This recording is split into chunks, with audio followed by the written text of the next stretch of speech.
Mga friendship, magluluto tayo ng simpleng luto lang.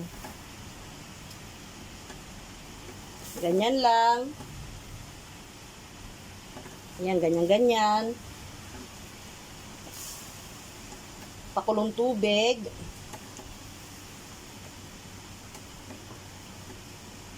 Lagyan natin ng pampalasa. Patis.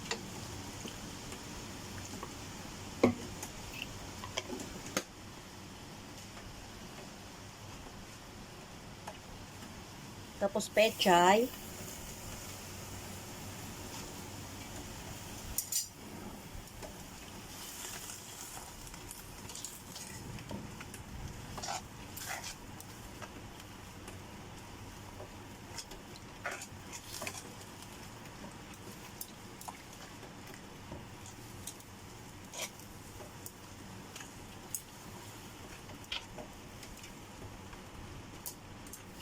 Ganyan lang siya.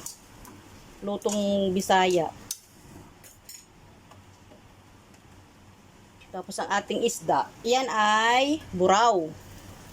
Inasinan ko na yan buraw. Lagyan na rin natin ng pampaasim para sama-sama na sila dyan. O diba? Ang saya. Ayoko ng marami na pampaasim kasi maasim, di ba? Takpan muna natin ng konti kasi kakain na tayo.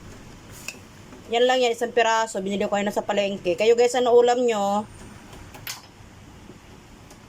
Takpan, takpi. Guys, ito na ating tinulang buraw na isda. Ano ba yan? Buraw sa hasa ba yan? Di ko alam. Buraw yan sa amin sa Samar. Kakain na tayo mga friendship. Ayan o, para naparami ng sabaw. Kainan na. Thank you for watching mga friendship. Short video lang ito. Mabilis ang luto. Simple lang. Salamat. Bye.